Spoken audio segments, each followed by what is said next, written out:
This episode of the Inside Transportation Podcast is sponsored by Ford Motor Company, built on the belief that freedom of movement drives human progress. From connectivity to autonomy, AI to machine learning, Ford has one simple goal: to improve mobility for its customers. To learn more about Ford's work in mobility, autonomous vehicles, and their global efforts to improve mobility for its customers, visit corporate.ford.com. That's corporate.ford.com. The Inside Transportation Podcast is also sponsored by the law firm of Fenwick & West. Fenwick & West is one of the world's first and leading law firms dedicated to technology and transportation. Learn more about how Fenwick can help companies tackle the complex legal and business issues of autonomous transportation at fenwick.com. That's FENWICK.com. Now, on to the show.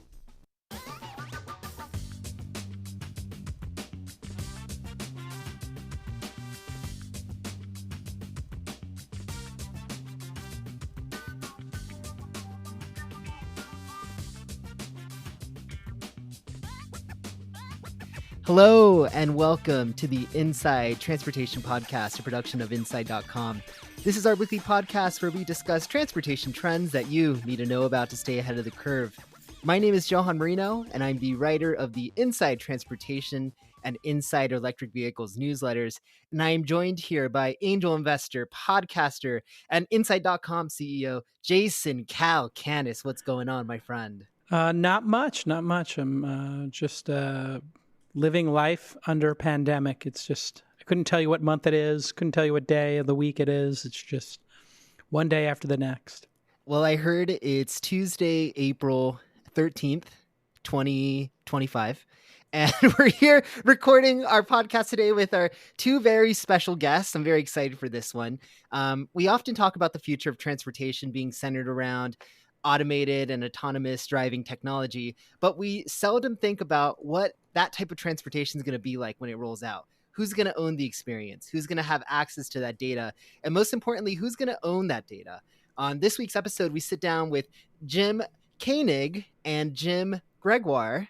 They have the same names, yes, folks, of Fenwick & West. They are two experts on privacy, especially when it comes to connected and autonomous vehicles. Since Jim and Jim have the same names, we will be identifying Jim Koenig as Jim K and Jim Gregoire as Jim G. Well, thank you for joining us here on the podcast, guys. Yeah, pleasure to be here. Great to be here. And for background, you both work in self-driving transportation and helping startups and big companies deal with the regulatory framework for transportation, correct? The regulatory, privacy, but as well as security. We have a number of security people from industry and data analytics as part of our group too. So we actually have a very unique industry, legal, and technical team. Got it. And some of the big names you work with include, as we know, Tesla, Waymo, et cetera, or have worked with. Lots of et cetera. Basically everybody. I mean, when you have an industry practice like this, you specialize. How many years have you specialized in this specific space transportation? I've been in transportation and help advising companies for over 20 years. From one of the big four auto manufacturers and their cyber program when they were first hacked, and to start up autonomous vehicle and connected car companies. And Jim used to have his own separate business. Jim G. Yeah, I'd say about 20 years for me as well. Started when I was in college, started working for an airport authority in D.C., the Metro Washington Airports Authority, and have been a transportation geek ever since then. Did about 5 years of infrastructure consulting, helping public agencies and cities figure out how to finance public use infrastructure such as toll roads, multimodal transit centers, and airports. And would you say, just kicking it off here before we get into the week's news, the last 2 years, 3 years, in terms of the velocity of innovation and startups, was greater than the last decade or two? Agreed. I think that there's a perfect storm that's here now that's intermixing the Internet of Things, sensors, machine learning, and low cost but super high power processing power to put technologies in our cars, unlike anything that's ever been seen before, which is significantly accelerate the progress and the promise of autonomous and connected vehicles, but also the risks and the potential downside. All right, well, let's get into it, Johan. What's on the docket today? Right.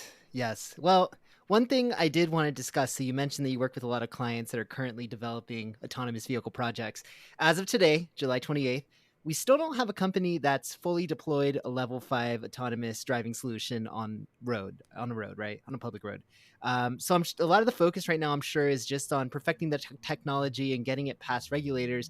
But how much of this conversation have both of you observed, and feel free to, whoever wants to knock this one out first, has been centered around the user experience with autonomous vehicles? And what I mean by that is the actual practice of riding inside of an autonomous vehicle versus just the technology end of things. I think that... Go ahead, Jim. Go ahead, Jim. G. No, I was going to just say, I think from my perspective, in many respects, the user experience is the easy part, because there are far fewer variables for these companies to solve for. People generally like the same things. They want to have, a nice infotainment system. They want to be comfortable in their seats. They want to have space. And of course, they want to be safe. All that's easy, but it's the outside world that presents a lot more of the unknown, the unpredictable events, especially when you're trying to combine cars that are driven by these computers, essentially supercomputers built into them, with all of the other cars driven by humans still, who, as we all know, are incredibly unpredictable and unreliable in many cases. And I think for autonomous and connected cars to reach their full potential and value, it will actually take that consumer experience, but there's going to be a couple domino steps before. I think that first, driven by economics, autonomous driving, trucking, and delivery and transportation that's in the middle of the night, that's much safer, and that has a significant economic benefit to it, potentially can be first. Individuals will watch that, and as we continue have a safety record built by some of that type of transportation, then consumers might be a little more receptive for trial and use of autonomous vehicles and connected cars for the safety benefit. Now it's hard, the natural instinct of an individual to feel safe and in control is to grab the wheel. But to be able to say subconsciously and rewire years of individual thinking, I'm actually safer if I remove my hands from the vehicle. And it may not be today's iteration of the car in safety driving, but it may eventually be where the roads are completely automated. You get in your car, you tell the destination, and now every car on the road senses where the car in front or behind it happens to be, or actually drives, and plans out the best road for everybody and solves for everybody on the road. That's much farther out. Maybe we need to give people one of those dummy wheels like they have in the driver's ed cars. Or for toddlers. For toddlers in the back who can smack the horn. How much of the challenge do you perceive will be the early safety track record of this technology? Obviously, we tragically had the Uber accident. Full disclosure, I'm still a shareholder in the company. And we recently had a moped company, basically a Vespa scooter type company in New York, have a series of accidents over the last 2 weeks, a death and maybe 25 assorted accidents in New York. And they basically paused service in New York. And Johan and I were talking about VTOLs and how those are also going to need to have a lot of testing. How do you, without talking about a specific client, maybe Jim Kay, you could talk about, how do clients you work with look at the public perception of these technologies, which, may not correlate with, may be emotional and not correlate with reality, right? They may be in fact safer, but you just could have bad luck to have 2 accidents in a row. We were talking about the Pan Am helicopter that the strut broke, and that was the end of helicopters in New York City going off the top of buildings. So what are your thoughts just generally and your advice when you talk to clients? The safety record is critically important. That being said, to be able to tell a story about one vehicle and one accident compared to how many other accidents are caused by humans as a percentage, that's the type of statistics and getting to the numbers. Making sure that consumers have confidence in their vehicles is really important. It's a constant theme that people with change, they're always concerned and slow for change. They're wary, they're concerned about the gadgets. I mean, here are some quotes that I recently read about cars. And it said, like it or not, the robots are slowly taking over the driver's chores.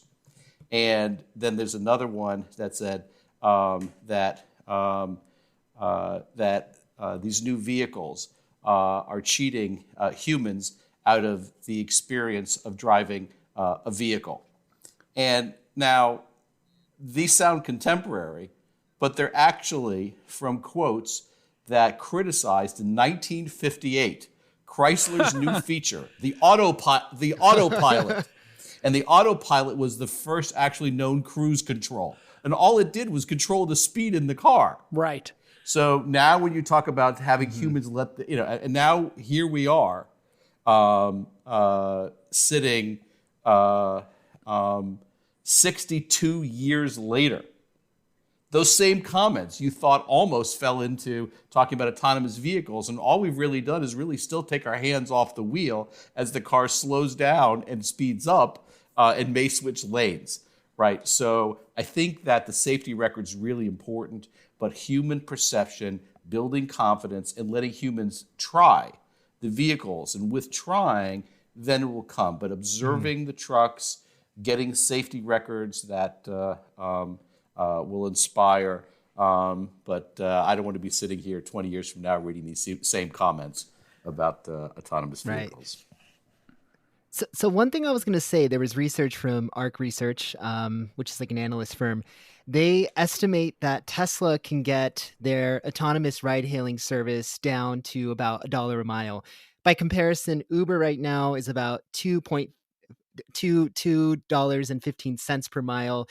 Elon has said, we can probably bring it down to under 25 cents. So I guess my question to you, Jim G, is, will any passengers own any of the driving experience in the future based on your conversations you've had with clients or what you're kind of projecting? Is there going to be any personal vehicle ownership in like 20 years, do you expect? I do. I tend to be perhaps more skeptical than the typical transportation geek in this respect. I think a lot of the potential for autonomous vehicles is a bit overhyped. As we all know, Elon is no stranger to grandiose statements, and I'll tread lightly here, given that Elon is one of our favorite clients. He's ambitious. He's ambitious, right? He sets really aggressive targets, and and he hits them sometimes a year later, but he hits them. Exactly. No, you really do have to hand it to him. And I'm a huge Elon and Tesla fan. But I do think with respect to people owning cars, I think the answer is yes for a few reasons. One, you're going to have people who love driving who are going to fight this change with everything they've got. They want to be in control of the vehicle. They enjoy driving, the act of driving. It's not about getting from A to B.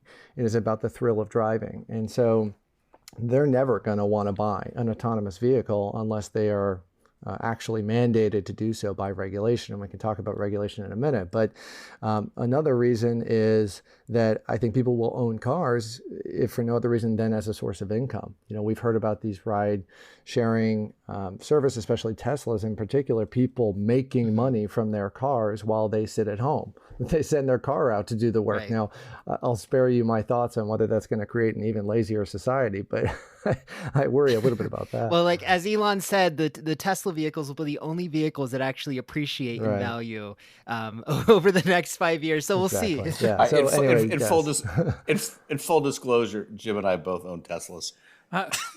And singular? Because I own 4. You guys really own just one each? How do you give them the rundown, Jason? How do you guys survive with only one Tesla? Oh, it's rough, brutal. but we make do. I'm actually taking. Yeah, go ahead. We're waiting for the Cybertruck and the new Roadster. Yeah, So I have a first world problem, which is the first two are collector's editions. I have the 16th of the Roadster and the signature number 1 of the Model S. And I'm actually having I think I'm gonna have Rally Road, which is this auctioning site where you can buy like fractional shares in like an item. Actually auction them off and put them in a museum somewhere, because I want to get the Cybertruck and I want to get the Roadster too, but I have no more garage space. All right, we have to throw to a quick break. Johan, what's coming up after the break? Yes. And when we come back, we're going to be talking about affiliated consent, which is an idea that Jim Kay has affiliated for us. Consent. Yes, it's an innovative approach that balances privacy and convenience. And this has a lot to do with connected and autonomous vehicles. And we're going to discuss more about that when we come back on the Inside Transportation podcast. Stay tuned. Hey, everybody. Just want to let you know that this episode of Inside Transportation is sponsored by our friends at the Ford Motor Company. Built on the belief that freedom of movement drives human progress from connectivity to autonomy, Ford has one simple goal, and that's to improve the mobility of its customers. Ford has been using technology to shape the future of transportation for over 100 years and is dedicated to solving the world's most pressing mobility issues. What you might not know is that Ford has a series of divisions that make these visions a reality. Ford X is Ford's venture incubator that unites entrepreneurs, designers, and engineers to shape the future of transportation. Ford's City Innovations team brings innovative ideas to life through community workshops, crowdsourcing initiatives, and citywide mobility challenges. And Spin, a property of Ford, brings e-scooter sharing to cities and college campuses. So here's your call to action. To learn more about Ford's work in mobility, autonomous vehicles, and their global efforts to improve mobility for its customers, visit corporate.ford.com. That's corporate.ford.com. Thanks again to Ford for sponsoring independent media like this podcast. And we're back here on the Inside Transportation podcast. Johan, Moreno, Jason Calacanis, and we are joined with two very special guests, Jim Koenig and Jim Gregoire from Fenwick and West. And before the break, we were talking a little bit about autonomous vehicles, ride hailing, we're going all over the place a little bit. But something that's kind of interesting about Jim Kay. So we are actually going to put a video in the show notes of Jim Kay's recent TED Talk, where he discusses this idea of affiliated consent. Now, there's kind of this idea where with autonomous vehicles, you're going to be able to create a whole experience out of something, right? But I'm going to let Jim Kay explain it a little bit. Why is there a need for affiliated consent? Kind of give some of our listeners some background on this idea, and we can discuss a little bit more. But yes, this idea of affiliated consent is so interesting. I just want to learn more. Well, ultimately, as a lot of autonomous vehicles, machine learning relies on artificial intelligence and machine learning that's making hundreds, if not thousands, of decisions as you drive down the road. Ultimately, too many decisions for the current consent model, it's too heavy. So ultimately, every time for communication, when you are 50, 100 miles away from home, you don't know the restaurants that fit your taste near you. You don't necessarily know which gas stations are the ones that have a better experience, or maybe lower gas prices without reaching out. And every time you reach out, it may present offers or different interactions with you as you travel down the road. So ultimately, the thought was, if the current consent model is too heavy, how do we actually increase the consumer experience by creating a curated series of experiences based on decisions to a third party to whom you entrust? Now, do you entrust your decision-making to your auto manufacturer? Maybe Mercedes or maybe Tesla knows every place we go and can sum together the types of experiences that we like. Maybe Hilton Hotels, that's the type of brand that matches the type of luxury and that fits our needs. And ultimately, as you're driving down the road in a new city and you have your Hilton Hotel reservation, they actually are providing sightseeing details and things that fit your interests as you drive through, turn by turn through the city. Maybe it's not that. So just to, but just to clarify this idea, right? Let's say I have an autonomous car and it's a Tesla, right? And this idea is basically me as a consumer, instead of individually accepting the terms and conditions or accepting, the fact that I'm going to be sharing my car's data with all these individual companies. For instance, I can say, okay, Hilton Hotels, I trust you. I know that I trust your brand, and I know that you know my tastes, or you observe my tastes. So I'm going to let you take the wheel, literally, in choosing my whole experience, right? So I'll have my car drive me to the Hilton Hotel in Palm Springs. It'll pick out the restaurants. It'll pick out, where I should be traveling. It'll pick out like a local yoga studio if I want to take a class. Is that kind of the idea you're suggesting, just to clarify? Yeah, just to make it simple, rather than you having to individually find and get consent models and trust whether they're all going to over-market you after you reach out to 100 places you visit on a vacation, you may turn it over to Hilton, who's going to find all of the restaurants, the sightseeing adventures, the car rental, or whatever it happens to be for your experiences when you're in a particular place. You would trust one company. And if you don't like their choices, or any of the vendors aren't the right experience, or they over-market you or over-communicate you, you say, okay, great. I'm unselecting you and all of your vendors. I'm going to turn to another company. Maybe now I turn to Disney, and Disney wants to bring to me all of the ESPN sports radio and Disney children's. I like this idea. Happens things. No, yeah, I mean, Jason, any thoughts? It's really, affiliated consent is really interesting, because what you're trying to do is make better decisions with less pain and suffering, right? So you want it to be easier to get what you want. And if you look at something like Amazon, they actually do this like two ways. When you do a search for like a cable, they're like, or a microphone, they're like, this is the Amazon choice, I think they call it. And they put that little chiclet there, right? Yes. So you know that that's like a high-end one. When I go to a new city, or when we used to travel on airplanes and go to new cities back in the day, when I would go on speaking gigs, I would always train my assistant at the time and say, this is how to find the greatest restaurants in a city. Number one, you go to like this website, Eater. You go to Yelp, you find the 4-star ones, then you look for the local publications, you find out who the food critic is there.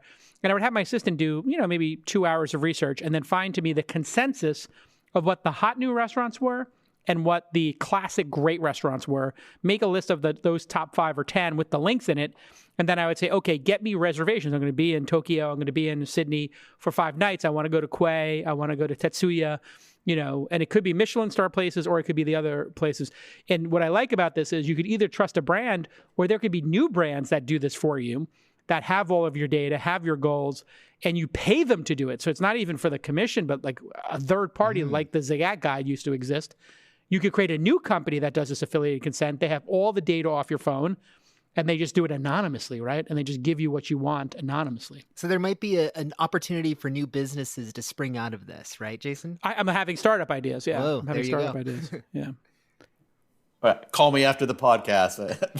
I've had this idea percolating for a while. So Jim K., I guess the question I have is, what's the consumer reaction to this type of idea, right? Because I feel like, we always have, like, I always hear people complaining about being over marketed, or, seeing all these recommendations on their ads. I mean, it seems like Americans specifically take their privacy very seriously, right? So what's going to be the work that needs to be done in order to enact this type of program, right? Is it just going to be promoting the convenience factor? Is that what's mainly going to be driving this? Well, I think ultimately with many changes that are happening out there, the most conservative consumers for privacy, they don't have to sign up for any of it. They're going to have to find all 100 places on their own, or hire a travel agent or somebody else, a manual form of that on their vacation. That being said, for those who are in the middle, who are willing to stick their toe in and try this, now, instead of going to a website and searching for airline tickets, and then they're going to drop a cookie on their browser. So for the next 9 months, they're going to get pop-up ads saying, hey, buy tickets to Jamaica, which you bought tickets 9 months ago. Now you're going to go to one site, and instead of every company screaming out to try and meet you, because now there's a piece of data out there in the ad tech environment that says you're going to Jamaica. They don't know when, so they're all yelling at you for attention. Now your first tip in the water, whether it's your Hilton Hotel or United Airlines, they may be your electronic and digital concierge. They're going to create these curated experiences. And so those companies, rather than yelling at you, the consumer, they want to meet B2B company who now own the affiliated consents. You'll actually get more disciplined email, text messaging, and other marketing, because a lot more of it is going to be driven through coherent, rational channels. And if I could add one thing, I think in many ways this is an idea that, like most good ideas, is solving a problem that people don't know they have yet. And this problem is getting worse because you have privacy advocates who are saying, yeah, I want more regulation, bring it on. I want to copy the Europeans. So we've got the CCPA now in California. CPRA is coming. So everybody's starting to get more and more privacy awareness. And what does that mean? You're getting asked, do you want to share your data? Is it okay if we serve you this cookie? Set your privacy preferences. So I think, Johan, I think it was your question. It's not just a matter of convenience of not having to think about where do I go eat my dinner and where do I stay? It's the avoidance of annoyance of all these perpetual pop-ups and having to grant permission over and over and over. Yeah, what's really interesting too, I think, about this is who owns that data in your car, who owns the black box. And I think people are starting to get ahead of this idea. I know Tesla provides, if you go to tesla.com/support/privacy, you can actually export all the data that Tesla has on your vehicle.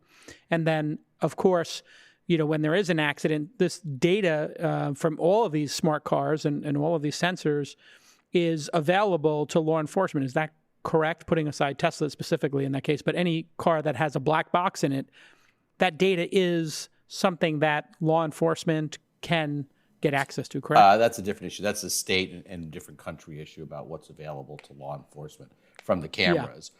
But the idea that the Europeans created, you having the ability and control to download your data, that's different than who owns that data. But ultimately now you're interacting with fewer people. Right.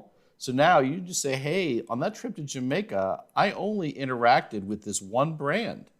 And I'm hearing from this noise from all sorts of other people, hey, I'm no longer going to allow you to be my concierge. I'm switching. And frankly, individuals have control over this.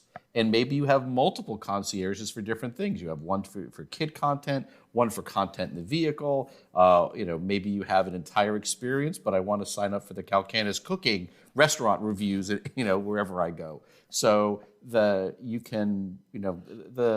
just the idea of trusting a third party for a series of decisions, not just the one decision that you consent to now, that's the simple idea. That's the disrupting idea that allows trusted third parties to make decisions for you within a limited, safe range and sphere of experience. And you always have the right to remove that. Yeah, I know. It's super cool. So what about the data, though, in the black boxes of these things? Who owns the data from cars, and how is that framework evolving here in the United States? A lot of it has to do with data that in the U.S., many times it can be the car manufacturer, and they have uses of it to whom they share, whether for safety, for advertising, or other purposes.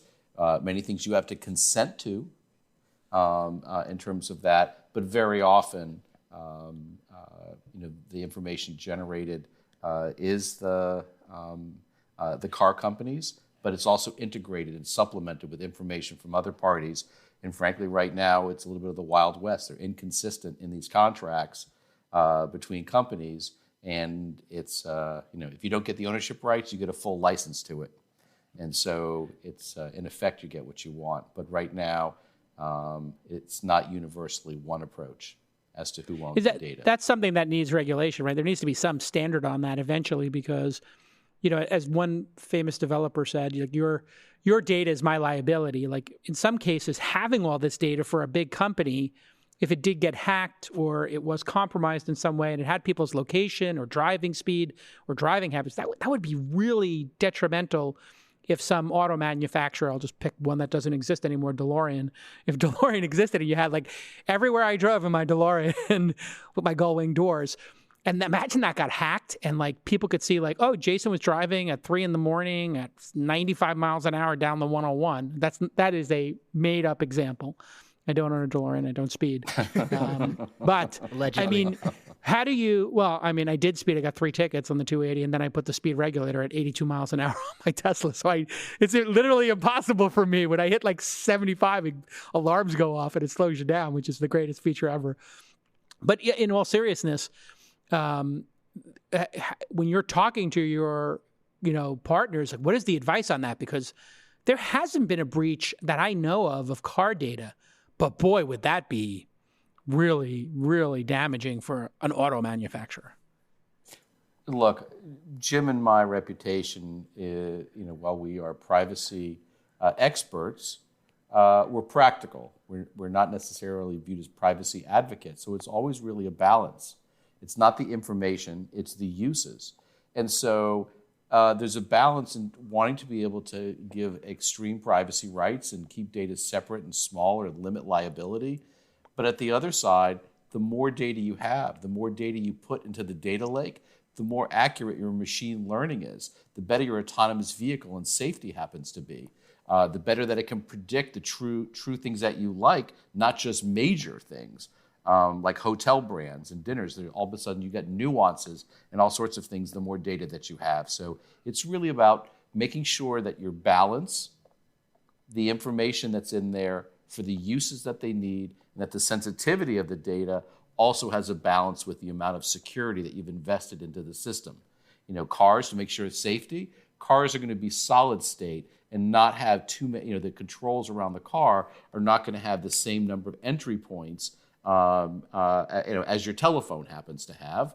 It's going to be much more similar to a plane, where they make it very, very impenetrable and have very few connections to the outside world to limit that security.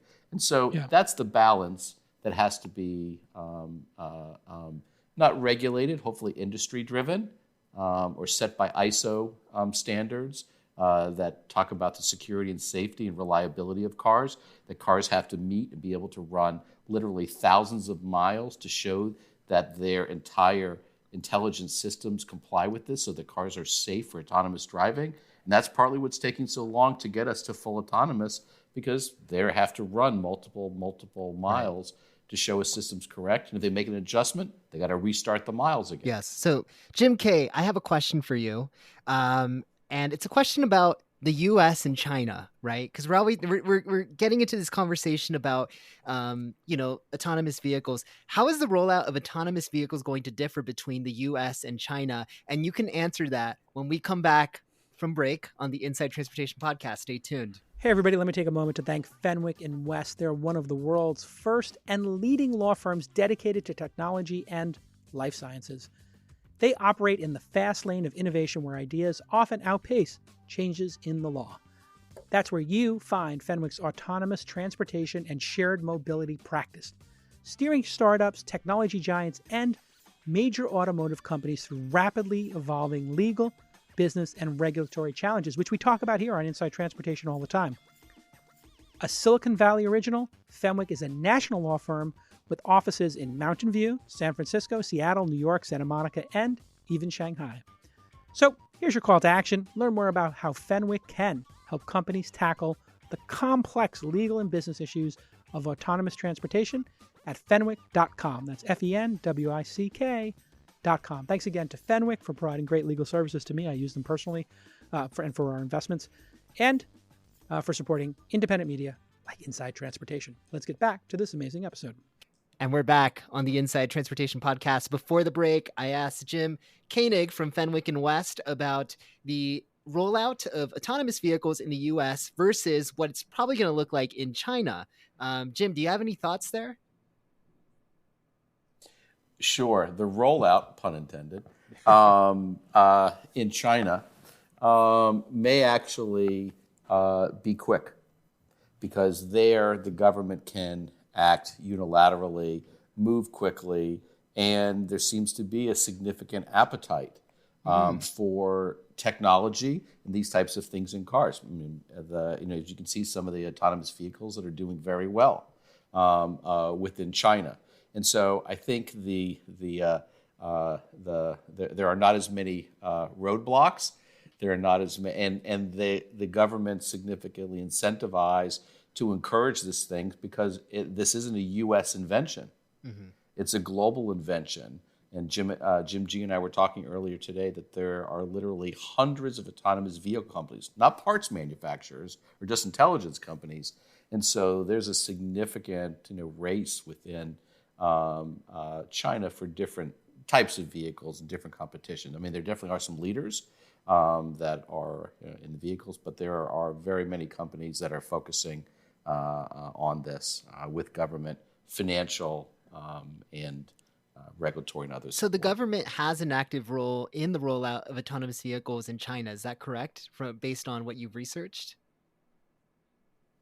Yeah, from what we from our experience and what we know, the government is supportive. So what do you think? Just personally, what do you think the U.S. can do to kind of match up with China when it comes to that, right? Because at the moment, as we all know, there's not a lot of legislation. There's not a lot of work being done between automakers and developers of autonomous vehicles with the government.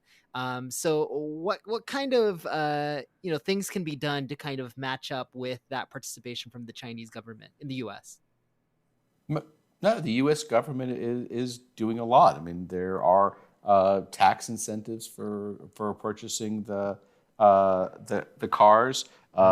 Different cities and places can offer tax and other financial incentives for companies to build factories and different things in their locale.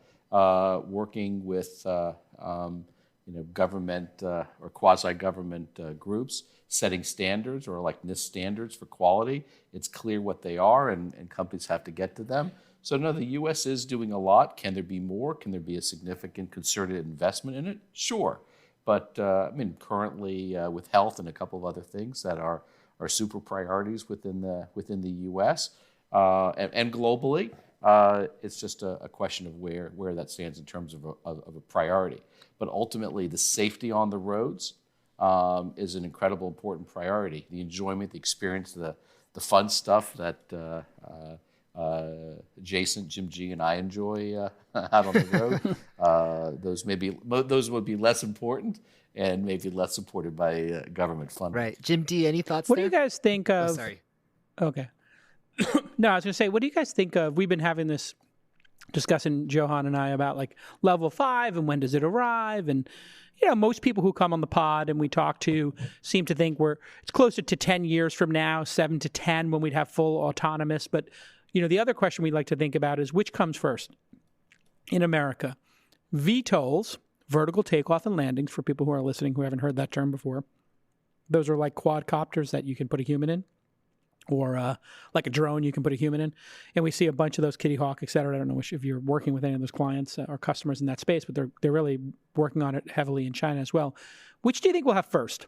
A VTOL service, like, going across the Grand Canyon or across the bay here, Alcatraz Island, whatever, sightseeing for consumers, or the level 5, hey, there's no steering wheel and I can drive to work in a major city, whichever one it happens to be. It could be Austin, it could be San Diego, whatever, without a steering wheel. Which one of those do you think will come first? Jim G. Yeah, I listened to, I know you guys asked John McNellis this on your last podcast. It was an interesting discussion. And I agree with, I think you all were saying VTOLs. I agree, although I would probably rarely think of those two together just because they're so different in their application and the number of people that I think can take advantage of those. Right, VTOLs is going to be a much smaller audience at any one given time. Whereas if you develop a truly autonomous vehicle, level 5, that could get rolled out to the masses, you're going to be really changing society in grand scale. Although I have to say, if you're, intent on driving to work without a steering wheel, it's called public transportation. You should just get on board. Wait, what is this? I haven't heard. Is this company raising money? Publictransportation.co or .com? Are they raising? Are they a Y Combinator? They should be raising money. I don't think they've got any. But we'll send you the subscription agreement. Absolutely, I'm in. It's funny because when you ask about the timing of, level 5, I feel like the answer is, maybe it's 10 years, maybe it's 8 in an aggressive, but I feel like the years go by, but that answer doesn't change, right? The number doesn't get so smaller. Weird. And I had a conversation with one of my college roommates, which must have been about 8 or 10 years ago now. And he was, just adamant that by 2020, we were going to have self-driving cars. And I said, there is no way that is happening. And this actually reminds me, I think he owes me money, and I'm going to text him check after the logs. this podcast. You got to go back into your Yahoo Messenger to find that thread. Exactly. Of you guys spending dinner on it. What do you say, JK? What do you got? VTOLs or level 5? Which comes first, as described in the bet? Yeah, in the bet, I would go with VTOLs because there'd just be very limited, uses and areas and things for that. The autonomous vehicles in 5, I think with Jim, it's always just like the price of the perfect laptop is always like $5,000. No matter how much technology you put in it, as technology advances, things get less expensive. It's always 15 years away. So no matter where, the last 10 years, I've always heard, in 15 years and 15 years. Well, I still think there is time for autonomous, but I do think that we will have some limited self-driving commercial vehicles and earlier. And if those go well and have a good safety record, I think some of the fascination recently, both with not just with autonomous vehicles, but in this pandemic area, there are a lot of millennials now who are day trading in the Tesla stock. And so they may just start experimenting with the vehicle. And since they don't do advertising, it doesn't have the same spread across America. And I think, there might be some opportunities to accelerate. The good news is all those millennials who bought Tesla on Robinhood, they now can afford to buy 2 Cybertrucks. So congratulations, millennials, you're doing it right. When will people be able to, Jim G, be in a car, let's say a Tesla, whatever, autopilot, and be able to, do something for 5 or 10 seconds without looking at the road, or, maybe a minute or something like that, that sort of be prepared to take over, which I think is level 4 definition. When do you think we hit that? Because that to me seems like a huge game changer. And here's a stupid idea that I've had for a long time, which is, would it be great if all self-driving cars were in a certain lane, say the right, the left, whatever, and there was some indicator like brake lights that you were on self-driving mode? And if you did that, then you could say, hey, left hand goes to all these self-driving cars. They, when you're on certain highways, 280, 101, whatever, and it has the self-driving light is on, so you have this little robot or computer light that goes where the BMW logo typically goes or whatever on the trunk of every car that says, hey, this is in self-driving mode. What do you think of that idea? And when we'll be able to, just take 30 seconds off from looking at the road to read a text and reply? Well, I guess putting aside the people who have taken it upon themselves to fall asleep while driving in a Tesla now, because the answer for them would be, that was like last night. Responsibly, I would say the answer is probably not that far off. I do think that, arguably you can get away with, and I'm not condoning this, but you could get away with reading a text message while you're on autopilot on the highway. So for that to be legal and, pretty safe, I would say that's probably the next year or 2 is my guess. I think Tesla's saying end of year for their quote full self-driving. I'm skeptical about that, but I really don't think it's that far off. I think to your point on a separate lane, my work in infrastructure has shown me that if you really want something to be effective, you have to do a lot more than you think you would have to. So it's not just going to be enough to have these autonomous vehicles identified as autonomous and driving at the moment autonomously. You need to have a walled off lane, kind of like you have an express lane on many of the highways and freeways around the country, where you can only enter if you have a certain transponder. Then once you're in there, I think, because you're only going to allow certain vehicles, and those are completely autonomous, they can drive 20, 30, 40 miles an hour faster than every other car who's not in that lane. Ooh, so a And new more than speed that, limit for self-driving if you have the transponder, and you could even be a shorter, right? The distance between the cars could be shorter. Exactly. And no traffic jams, of course, because they'll be talking to each other. well, but ultimately, if there's also a better safety record, now you have lower insurance for those folks that are in there. And ultimately, you may start experimenting with not just the transponder to say that, hey, I have a vehicle that has these sensors that can sense the world around it, as opposed to potentially some other interface that connects to one common traffic safety grid. That this way as opposed to all the Teslas knowing where each Tesla is on the road, now you have a car that knows where every other car is, and if the car in front of you stops short, that's already connected and communicates to your vehicle even before, and faster and more accurately than maybe the cars with the current sensing technology. So once you start heading down that rabbit hole of savings and benefits and safety, insurance, and potentially people having longer lives because there's less traffic fatalities from that lane. There's different things that can and just to tie back to that theme of security. Sorry, Jim, to tie back to that theme of security we were talking about earlier, I think one topic that needs a lot more exploration is the security of these public agencies and public infrastructure that they'll be building, with which these autonomous vehicles will be communicating and sharing data on the fly as they're driving, right? Everybody's focused right now on the OEMs and the manufacturers and how secure are they and their software, but how about the third parties with whom they're sharing it? And I would, I don't have any hard facts to back this up, but I would venture a guess that a lot of public agencies and municipalities are not going to have the same level of investment in security as a private company. So, Jim G, one question, and then we'll wrap up today's show. One hypothetical issue with widespread numbers of connected cars is hacking, right?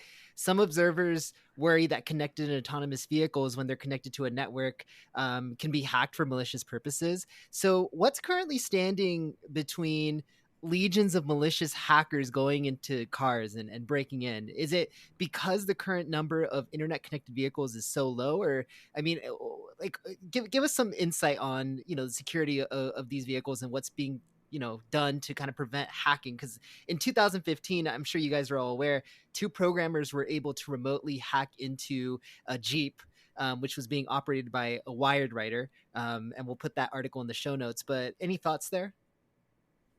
Yeah, and I think Jason maybe mentioned this earlier in terms of that security aspect of hacking in. Like, my personal thoughts are, I don't think there's the value in hacking an individual car and getting access to that individual's data, right? To Jason's example earlier about, they were driving 80 something miles an hour and they went here at 3 a.m. or whatever. Who cares? I mean, what the hackers are more focused on is getting access to the system where the data for all drivers is stored.